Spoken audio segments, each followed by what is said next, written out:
I value what you can do more than who you are. But I'll have to add here that there must be a balance. Who you are is almost as important as what you do today, because people follow you because they trust you. You understand? You is tied to what you do, yes, like in terms of the credibility of what you do. But you as Dennis will have followers because they like Dennis. And don't be fooled that that's necessarily a... I wouldn't employ a celebrity journalist, right? Who couldn't do the job. No, I wouldn't. No matter how famous you are, I will not employ you. Would Allan Ngugi work in a KTN? I don't necessarily think so.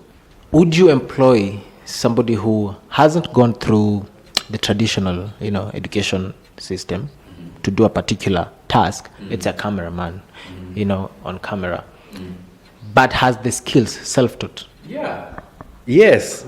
Yes. Yes. Because for me, what is important... And as an employer right now, you are in a position of, giving the young people the opportunity. Would you say that the traditional education system, that is the learning institutions, the universities and colleges and TVETs, supply students with enough that actually the employers demand for among young people who are to be employed? That's a good question. No. No is the short answer. I think there needs to be more sort of like practical application. I wouldn't employ a celebrity journalist, right? Who couldn't do the job. No, I wouldn't. No matter how famous you are, I will not employ you. Would Allan Ngugi work in a KTN? I don't necessarily think so. Would you employ somebody who hasn't gone through the traditional, education system to do a particular task? It's a cameraman, on camera, but has the skills self-taught? Yeah. Yes. Yes. Yes. Because for me, what is important... And as an employer right now, you are in a position of, giving the young people the opportunity. Would you say that the traditional education system, that is the learning institutions, the universities and colleges and TVETs, supply students with enough that actually the employers demand for among young people who are to be employed? That's a good question. No. No is the short answer. I think there needs to be more sort of like practical application. Hello guys, welcome to Talk the Talk Show. My name is Dennis Ogola, and so today with me here is a legendary, renowned, and an overly experienced investigative journalist, Allan Namu, who at one point has been my boss, at one point has been my mentor, and this time he is on the spotlight on Talk the Talk Show. Good morning, sir. Good morning, Dennis. Thanks for coming back, and thanks for having me. Thank you so much for giving me this time to just, talk to you.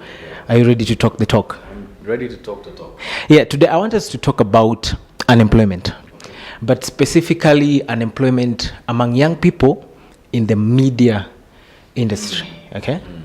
Okay. For starters, growing up, there's this thing I used to be told that, education is the key to success. Up to this point that you've reached, would you say that say is still it, or it's a cliche? I think it's part of the truth, right? So, I mean, I don't think we should take it as an absolute, right? So, and then also, how do you define education? So is it school, or is it the kind of education that you get outside of school as well?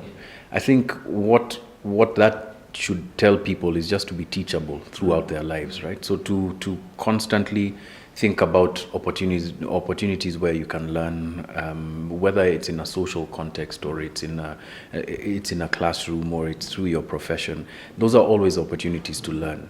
So I think we took, or maybe our parents' generation took it too seriously and say that education was the key to success. But you see, for them, they were speaking from a specific context.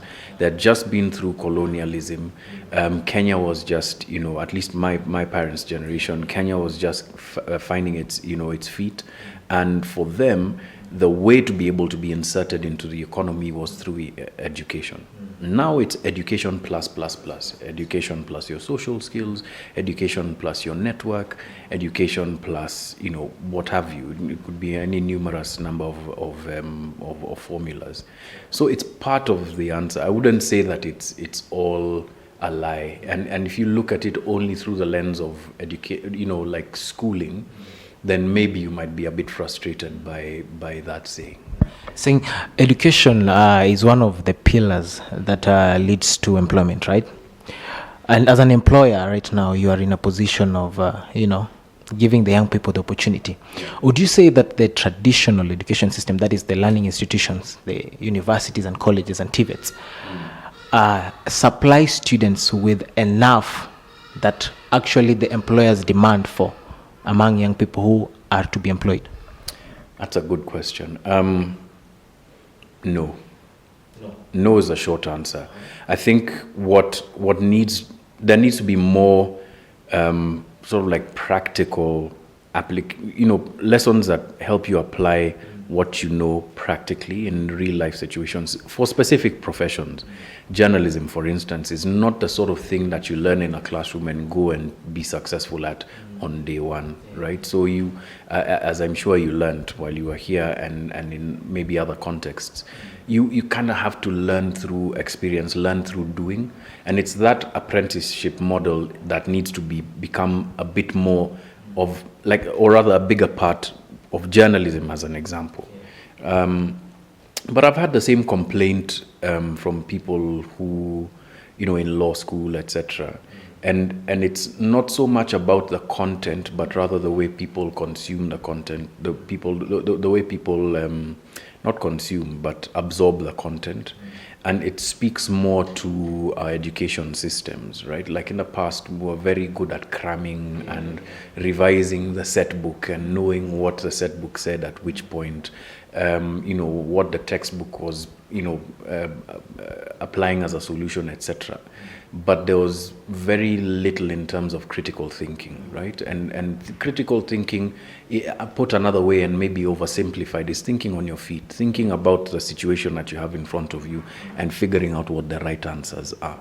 That skill is something that I find a lot of people who pass through our organization, a lot of people who perhaps are coming out of school are sort of like lacking in. And that's a skill that fortunately you don't have to develop in a classroom, but your lecturers, your professors can help you develop that by asking you to apply the knowledge that you have in certain situations, by phrasing the questions that they're asking you in exams, for you to be able to use what you know as opposed to regurgitate what you've learned, right? So that, because it's really, that's where the real learning is.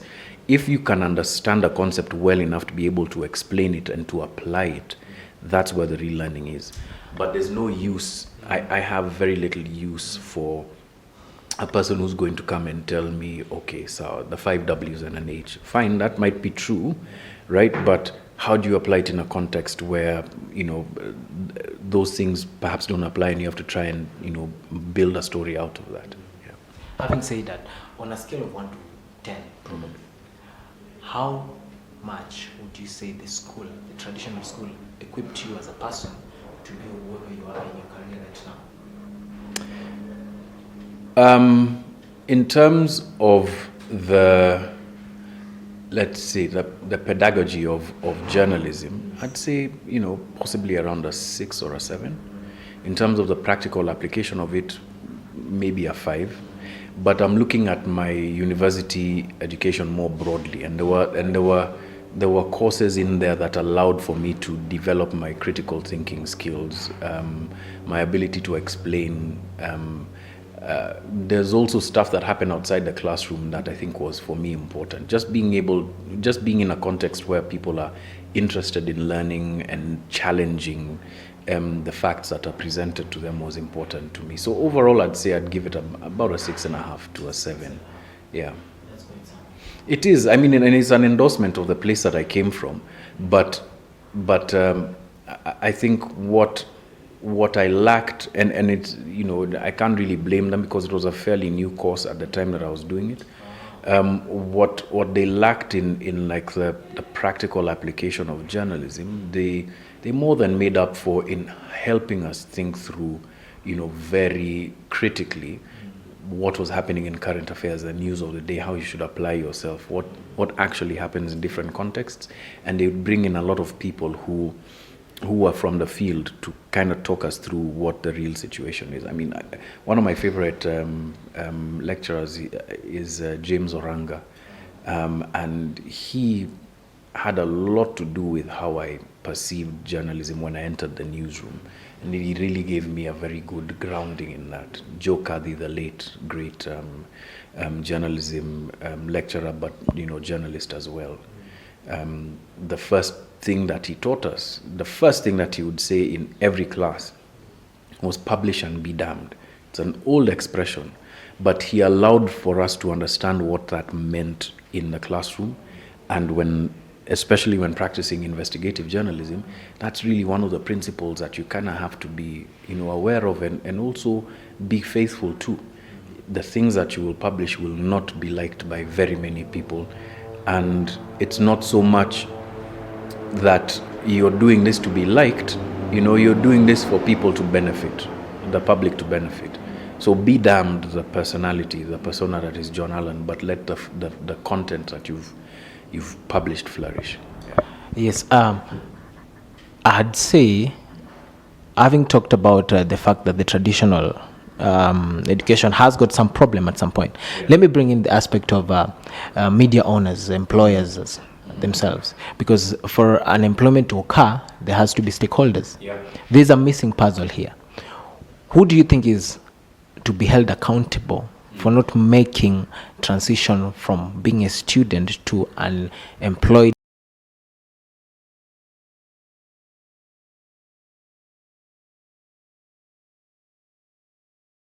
in our society? That people would not be employed. Yeah, rather people get employed, but at a lower.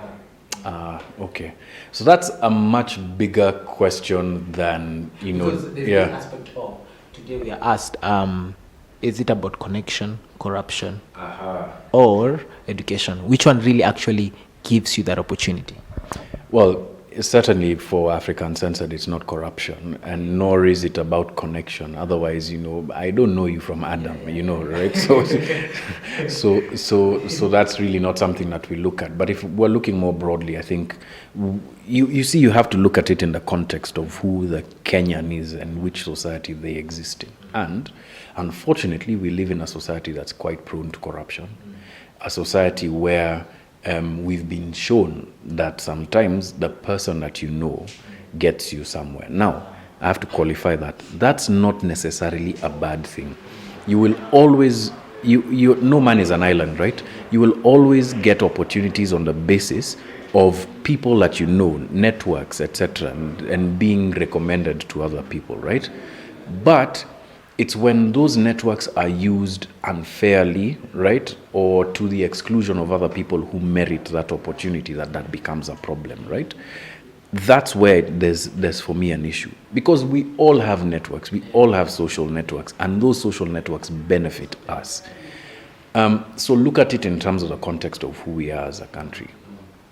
And yes, corruption is a big issue. The use of networks poorly and illicitly, in my view, is also an issue. But now when you come to salary scales and employability, there's two things. There's people who exploit, but there's also the reality of the economy that we are in. If I'm in an economy where, for instance, the entire media industry earns, and this is soup to nuts from Citizen all the way down to where we are, generates maybe 100 billion in a year, right? A majority of that being taken by the big boys, and then the rest of us being able to, and I have an organization to run, I have overheads to pay, I have taxes to pay, I have all of these things to pay. How do I determine what is fair compensation for a person who's just joining? Of course, I'll look at the market, right? I'll look at the market and say, okay, fine, this is what the market is saying. If I, as an employer, think that that's not a fair thing, then I can add a premium to what it is that the market is saying and say, okay, fine, the market is here, I'll add a bit, more as an entry-level salary, right? But don't just think about it from the point of view of exploitation, and it's an easy way to think of. Even me, when I was joining the industry, I felt like, I'm earning peanuts, right? But there's many other things. I think the one thing that we ought to deal with is now the question of exploitation. Am I exploiting somebody by employing them here and not paying them what their value is at the time in their career that they are? Now, if I can answer and say, okay, your value as an intern here is 15,000 shillings, based on the market rate, based on objective facts, then I'd have pretty much no problem, employing you at that rate. But if I feel that that's exploitative, then maybe I'd say no. Maybe we should be paying our interns 20,000. They have, So it's a much bigger thing. So look at it also from the point of view of the economy that we're in. Yeah. Talking of which, that brings me to this thing that hits my mind. At what age were you employed? So I did like odd jobs before like I truly got employed. So when I was 19, I was working just for like a few months, and I went, No, not in the media industry. My first job was as an intern in an insurance company. And before that, actually, my mom had employed me in her catering business. So actually 17 was when I first started working. You started working at 17. At 17, but just odd jobs, not for a very long time. Now, starting to work, let's say 2000 and I was 21 years old. 21 years old. Yeah. Wow, that's very young, Well, there are people who worked at a younger age. But right now, I feel like it's a tall order. And that brings me to the fact that during your time, there are challenges that were in the media industry, but I don't think they're as much as they are right now. Currently, the media industry it has grown. Technology has grown too. There is social media in here. So there is the rise of celebrity journalism, which has really, I feel like it has curtailed the, journalism industry, in that employers right now prefer employing celebrities to professionals. Why is that? I don't know whether that's true, but let me nuance your answer a little bit. So there was this study on digital news globally that was done by the Reuters Institute for the study of journalism, and what they noted was that the public, in as much as there's the rise of social media and there's very experienced people out there who are doing their thing online, the public still recognizes, like physically recognizes, people who are on TV specifically more than they would other people. Although, I mean, it's a mixed picture, but largely that's what happened. Now, celebrity journalism is it's a bit of a scourge, and it's been there for a while, but I think what it's been aided by is, even before social media, was television, like widespread accessible television, where the news anchor who's on the news every day becomes somewhat of a familiar face, but dresses aspirationally, looks a certain way, and gives this impression of what the news media is supposed to be like, right? That's had an impact over over being chosen on the basis of, on the merit of what it is that you do. So it also comes from a certain place. Now, why do media houses choose people who are recognizable or celebrities over those who are not? for a very obvious reason. Over people who have gone to school. Somebody has gone 4 years. 4 years, Ameka Shule. You've done this course, for 4 years. Yeah. Then you come, and there's this person who started a YouTube channel, actually, or was on TikTok doing something, There's this, we can't narrow down journalism to just somebody news anchoring, right? Yeah. Oh, radio presenting, that's journalism. True or false? It is. So if that chance is given to, are these people looking at numbers as media gone from now looking at professionalism to looking at who brings what numbers? Okay, so first, I don't think that radio presenting, like on entertainment radio, is journalism per se. But there's elements of it that are journalistic, right? But anyway, now aside from that, yes, numbers plays a very big part of it, and that's just the sad truth. The sad truth is that if I can get somebody, and I'm not speaking as me, John Allan, but if I can get somebody who attracts a certain audience, whose audience might be drawn to my channel as a result, and whose audience then my advertisers, etc., can market to and then pay me, then it's 1 + 1 = money, right? You understand? Yeah. So, I mean, in a sense, it's a very cold and calculated way of doing things. I don't think that it's the only way that people should be thinking, or even the right way.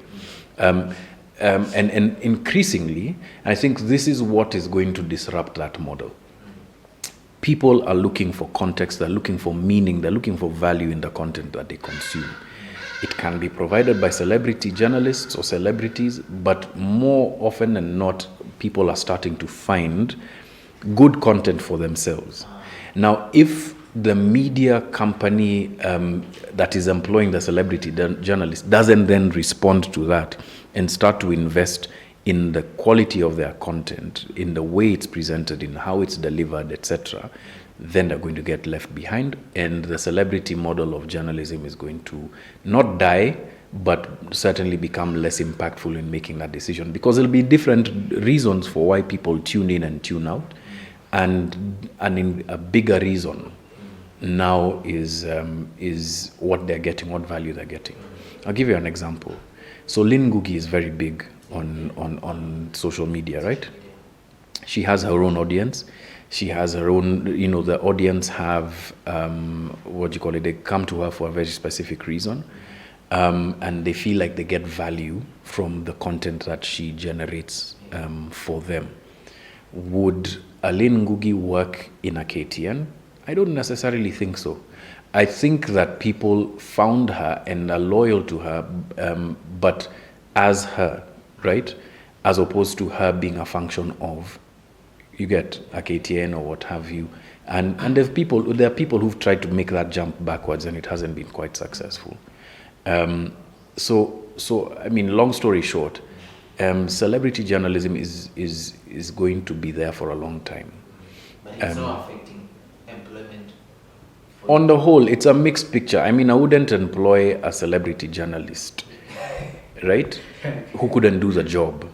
No, I wouldn't. No matter how famous you are, I will not employ you. For you would go for it. No, I mean, you see, and I've had the benefit of now for 7 years, being able to employ guys right from internship. Actually, let's see, 3 out of 4 of the journalists on our special projects desk started as interns here, right? 3 out of 4 of them. That was in part because I couldn't afford, guys in the newsroom, but also because I wanted to nurture them in a certain way, right? On our fact-checking desk, I can count for you everybody, with the exception of the editor on the fact-checking desk, was at a certain point an intern here. You understand? So maybe we're special in that regard, but I value what you can do more than who you are. But I'll have to add here that there must be a balance. Who you are is almost as important as what you do today, because people follow you because they trust you. You understand? You is tied to what you do, yes, like in terms of the credibility of what you do, but you as Dennis will have followers because they like Dennis. And don't be fooled that that's necessarily a bad thing. You understand? You have to be able to use that and still deliver value. All right. The question is value. Are you delivering value for your audience?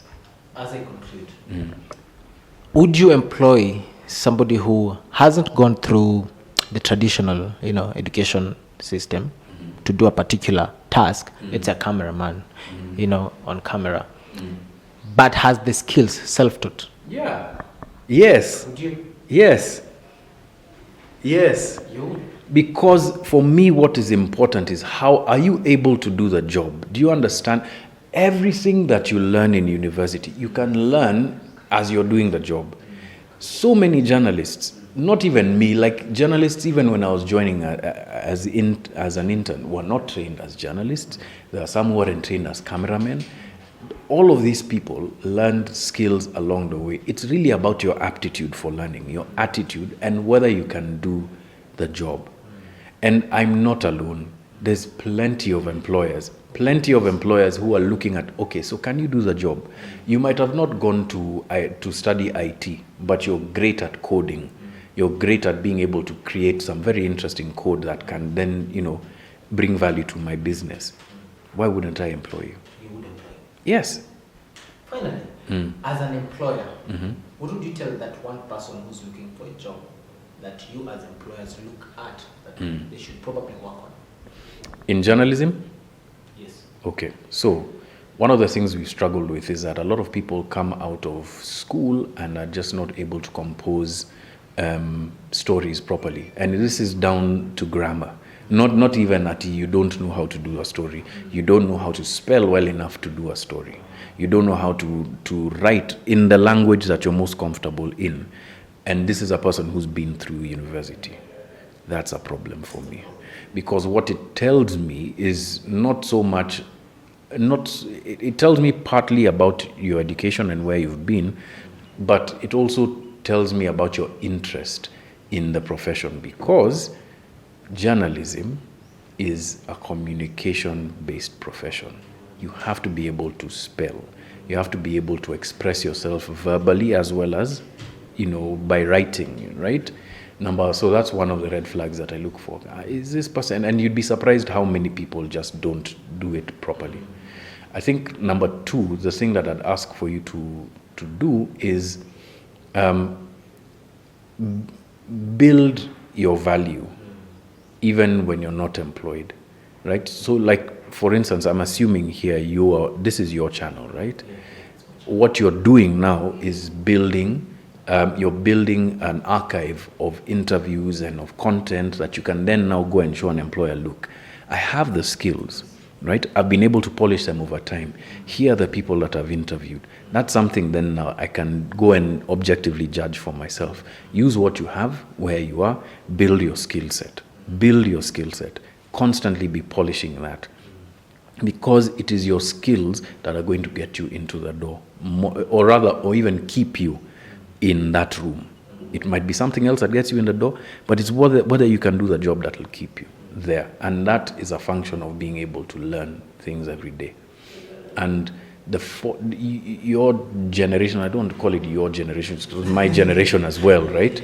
But more so yours, who have grown up with the internet, right?